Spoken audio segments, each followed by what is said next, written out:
Well, hello there, you amazing, beautiful, wonderful people. I hope you're all well on this fantastic Friday. Thank Crunchy, it's Friday. And this is the last video of the week. This video 2 of 2. And you're looking absolutely amazing. And I just thought that I would come back, because so many people have been messaging me, all right? I get so many emails, and I do apologise that I can't get back to everybody. It's impossible. If I was constantly doing emails and responding to emails, then I just won't get nothing else done. And sometimes the emails are so long, and I read them. I read every email, pretty much every email. But if I was to respond to them in the way that the email dictates that I should, again, it would just take up an entire day. If someone writes me a 1,500 word essay, then I can't just give them a message back saying cheers, tar, bye. Do you know what I mean? But anyway, I just wanted, off the back end of what a lot of the emails are about, they're with respect of the IDO 4 case and the narcotics connection, what is being brought up and what is being said. And what I want to say to people is this: look, we've got a trial going, you know, which I'm going to be going to, which is at the back end of next year. So we've got a little while yet. And I'm sure there'll be some other things crop up in the upcoming weeks and months as we see them go and, you know, do more in the court. But I think what people are doing, they're forgetting certain elements of this because it's getting buried by things such as the narcotics connection. You know, we have spoken on multiple things around the IDO 4 case and Bryan Kohberger, the potential for his guilt, the potential for his innocence. We know that there's a lot of people who believe that Bryan Kohberger has done it. The downside is when you talk to these people who believe that Bryan Kohberger has done it, they don't seem to be able to give you a relevant reason to say that he's guilty beyond a reasonable doubt, unless they start quoting the likes of Dateline, News Nation, you know, Coffin Dodger and Butfield and co. Do you know what I mean? It's very hard to say, yes, I believe Bryan Kohberger did this crime and I believe that he is going to be found guilty of this crime, and then give viable, you know, a viable reason for that mindset. Yeah, I do appreciate that people can be slightly biased towards a guilty or innocent verdict based on what they see and how they've taken that in. But look, the truth is this: I don't think that there's going to be one of two things happen here. Is it either we have seen everything, we've pretty much seen everything, which I find that quite difficult to believe that we've seen everything. I would hope that there's more, and Taylor would seemingly want us to believe that there isn't any more, and she is requesting more because she seemingly doesn't understand why he is there when all they've got is what we've seen. We've all seen, apparently. But look, we have seen in the Delphi trial that there's a lot more coming out that wasn't previously known.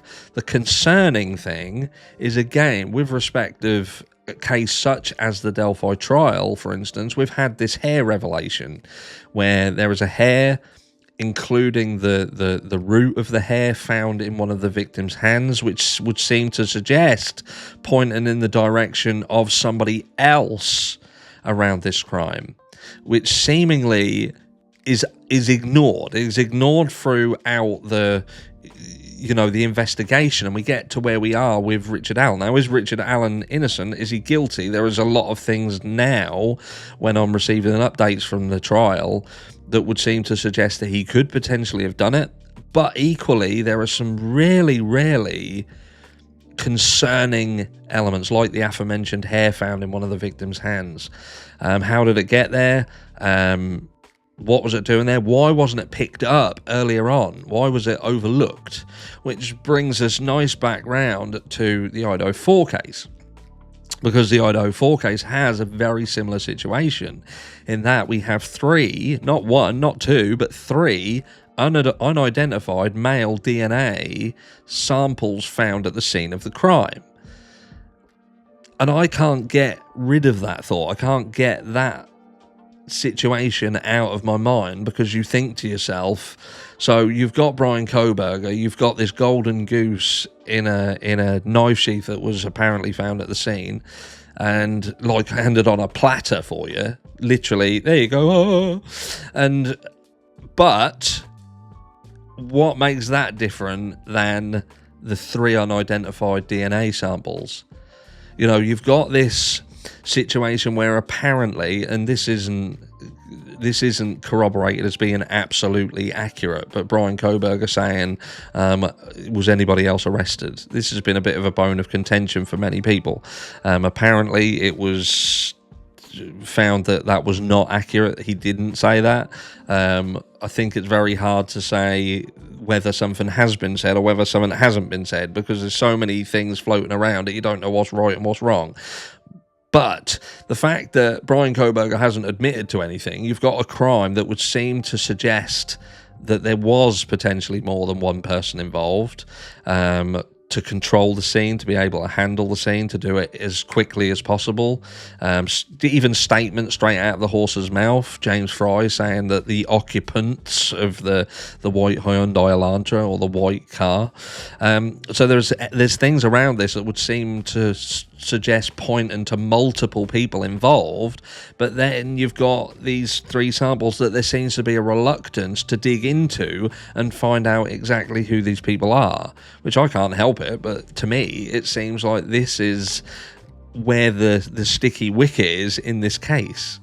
You've got a crime, as aforementioned, seemingly looks more like multiple people involved, and you've got DNA samples that have not been treated seriously, and you have to ask yourself why, because to me that would seemingly be suggestive of that law enforcement either knows who it is and they are trying to hide who that is, whether there's some prominent figure or figures, families around these people who they don't want their names dragged through the mud for financial reasons, whether someone's... It happens. We've just seen the legal dynasty that is the Murdochs fall from grace. Spectacularly fall from grace. But can you imagine the things that went on through the reign of the Murdochs in South Carolina? The things that were covered up, the things that were hidden, the things that they did, that they bought and fucking bribed and threatened their way out of. We've still got a murder that is around that is unsolved. You know, and there's so many things that happen behind closed doors, and there's a lot of people out there who are very, very naive, and they live in this world that they believe that a crime is done, law enforcement swoops in like fucking Batman and solves everything, and they do it by the book every time, and the person who did it is the person who's found to have done it, and it's like a fucking fairy tale story. The downside is life ain't a fairy tale, and sadly there is corruption. Things get hidden. There is confirmation bias, which is slightly less tinfoil hat worthy, but it happens. We've seen it ourselves, and I've mentioned this case multiple times, the Ricky Neve case. It's one of those where the police can get focused on something and it completely blinds them to everything else around them. And is that what we're seeing in the Idaho 4 case? Were law enforcement so blinded by the golden goose that someone gave them that they went off in this direction and pursued it to where they are now? And what this really was a Kansas City shuffle. Do you know what I mean? Come over here and forget about it. This isn't what you need. Seems to me that is the highest probability in this. That's the question. It ain't about the narcotics and stuff like that. And I'm not saying that there's no involvement in that, but the things that we really need to focus on, which I feel are potentially going to be things that come up in trial, is why were the 3 DNA samples at the scene? If this is all accurate, which it seems to be, again, nothing's 100%. But if it is, then why weren't they pursued the same as what Bryan Kohberger's DNA was pursued? Just to make sure that they've got everybody who was involved, even if Bryan Kohberger was involved and he had other people with him. Just seems odd to me.